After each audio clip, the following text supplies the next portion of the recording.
Take a break from your busy schedule and join Harold Sala for Guidelines, a 5-minute commentary on living. Whoever said that life is fair?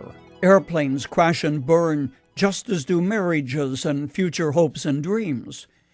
Innocent children in Africa die from HIV, as well as the doctor who has spent his or her life striving to save the life of a patient.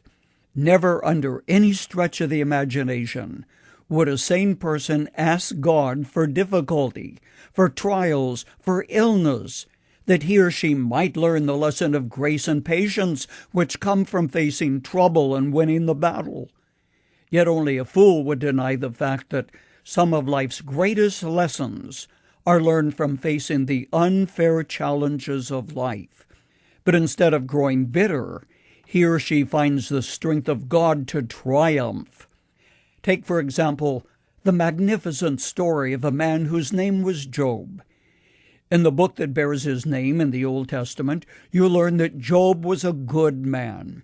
Nevertheless, he was not spared trouble in life. And when his world began to fall apart, his wife challenged, "Are you still holding on to your integrity?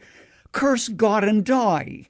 But he replied, "You're talking like a foolish woman. Shall we accept good from God and not trouble?" When Job's life began to unravel, his friends, armchair philosophers, came to comfort him. The dialogue between them and Job is well worth reading. Perhaps your friends, who are quite certain they know why things are not going well for you, those three tried to comfort Job. They really didn't know what was in his heart. They condemned him, blaming him for his troubles, quite certain that he had really failed somewhere. It was the old belief that when things go well, it's a sign that you are a saint blessed by God. But when things go badly, it's a sign that you're a sinner and trouble is your just desert.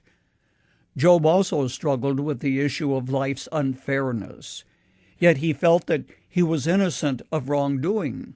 He asked, "But how can a mortal be righteous before God? How then can I dispute with him? How can I find words to argue with him?" Then in frustration, Job cried out, "He is not a man like me that I might answer him, that we might confront each other in court. If only there were someone to arbitrate between us, to lay his hand upon us both, someone to remove God's rod from me, so that his terror would frighten me no more. Then I would speak up without fear of him. But as it now stands with me, I cannot." Have you ever felt like Job, chafing at life's apparent unfairness, misunderstood by your friends, wondering whether trouble is God's judgment for your own blunders or sins, or just plain bad luck? You're confused, perplexed, and fearful. Hey, friend, the ball game isn't over.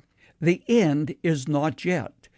More than a few individuals have felt like cursing God or ending their own lives, wondering how things could ever turn around. If you are one of them, go to the end of the book of Job in the Old Testament. Read the final outcome.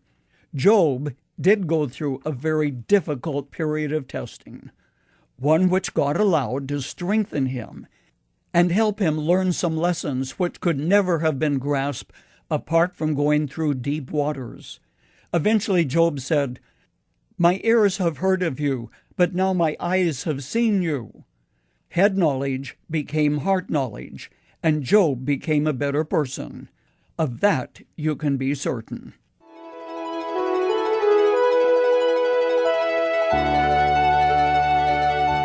You've just heard Dr. Harold Sala with Guidelines, a 5-minute commentary on living. If you would like to listen to the program again, download a copy, subscribe to our e-commentary, or view other resources, visit guidelines.org. We would like to hear from you too. You can email us at info@guidelines.org.